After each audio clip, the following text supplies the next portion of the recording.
Well, hi there, folks. Welcome back to Mossy Roots Farm. So, in this episode of New Beginnings, we're going to talk about barns. What kind of a barn space should you have for an animal? Now, I started this series in where you would logically start if you were to buy yourself a little farm or interested in buying some farm. I started with the acreage, and then I started with how many acres and how many cows, and then should you get heifers or should you get steers? Then I started with water, and you may say that that's a little bit odd because the barn is more important than the number or even the water, but I say that's contrary. Now, that's the popular opinion, is that you need a barn for every animal and for everything, but I don't have that.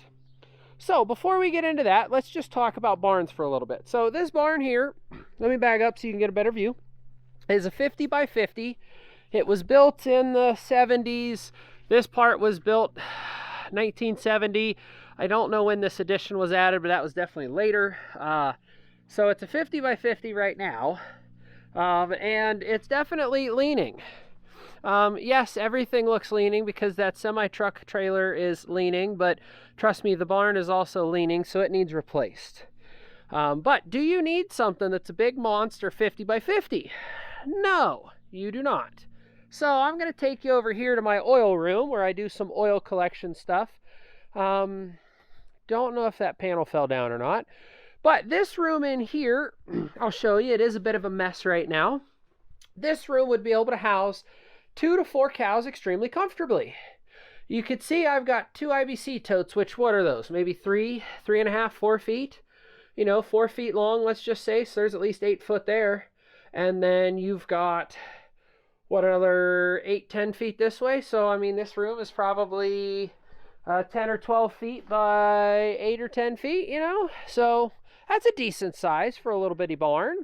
You get a couple cows in there. And if you go to your local shed supplier, if you go to your Home Depot, if you go to your whatever store or Amish goods place, you'll find something like this.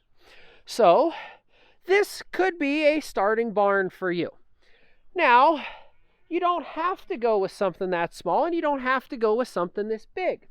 So I'm going to take you around here and show you the other barn that we could go for. This building here is, it's as wide as the oil room is because it's added onto the backside, and it's as deep as, I know this trailer is, I think they say 15.6, so it's probably 25 or 30 foot deep. So let's just say it's a 25 foot by 25 foot building. That would be able to house you a ton of cows.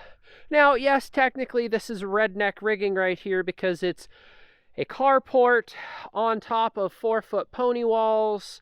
But this would be something that would be very easily done for someone looking to do it cheap, maybe some of it themselves, and just a carport with some sheet metal screwed onto the side of it. And as you can see, they even screwed the sheet metal on in the direction that you don't typically see. I see it more vertical like the front side here, but it's more horizontal.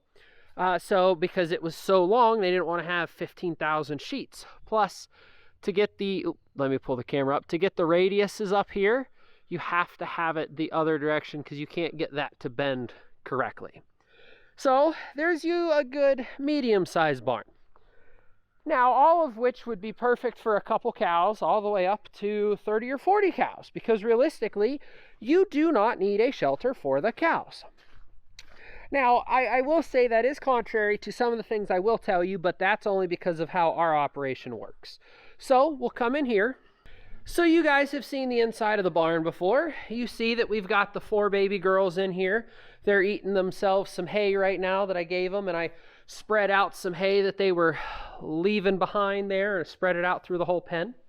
And yes, it does look muddy, but that's because the back portion of the pen over there is outside of the barn, and we've expanded it so that they have more space in here. So it's not as crowded, even though there's plenty of space in here, even if we did shut the door permanently. But here's why I say you don't need as big of a barn as even this.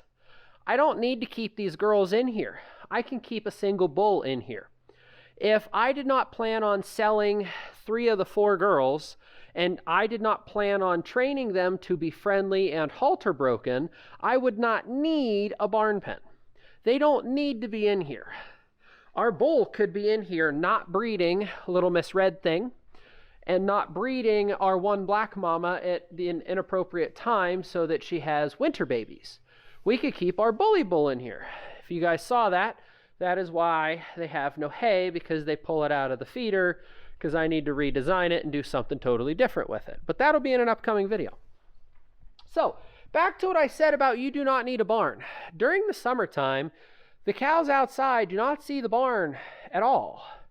They see trees. They see the backside of the barn, which currently the camera is not picking anything up outside because it's extremely bright.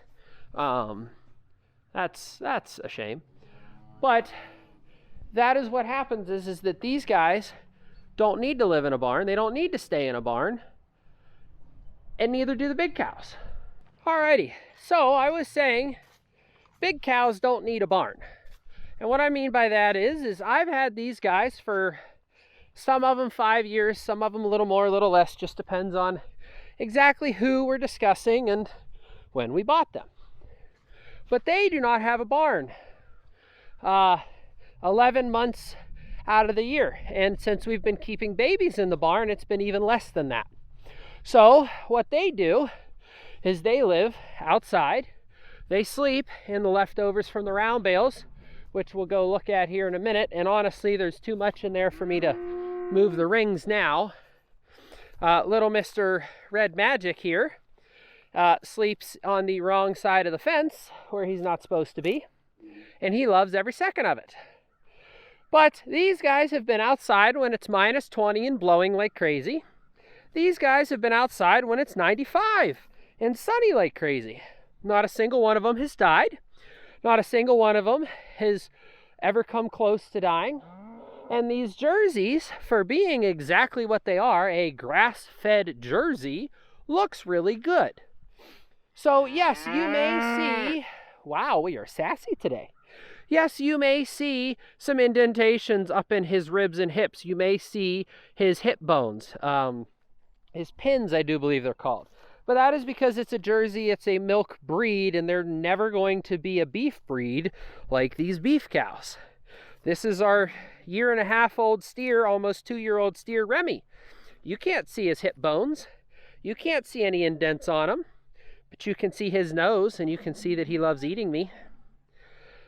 So that's why I say we've never had any issues with a barn. We've never had a need to have any of our cows in a barn. Mr. Elk, are you done? So yes, it would be nice if they had a barn, but when you're rotationally grazing, it's really hard. And in previous videos, I have showed you guys this alleyway here, which by the way, definitely looks a lot better because it's not raining. If we had it so that every single acre was accessible to our barn, we'd have alleyways like this all over the place, and we would literally have runoff from the farm like you see here. It would all be coming downhill and it'd all be causing issues. So that's why we don't have alleyways, and that's why our cows don't see a barn all the time. But I don't necessarily recommend it. I say it's possible and it's doable. There's a difference between ideal and what can be done. And if you're in a situation like this and that's all you can afford and that's all you can do, well, then that's what you do. Especially because I'd like to still do rotational grazing. So guys, pick your barn wisely. I would recommend something that you think will last for 10, 15, 40 years, because you never know. You may only try it out for a year or two and want to sell everything. And if it's in good shape, someone might buy it. But if it's in poor shape and you keep the cows for 20 years, then in 5, 10 years, oh, really, Jersey? You may need to buy a new barn anyway. So pick your barns wisely, folks. I'll see you guys on the next one.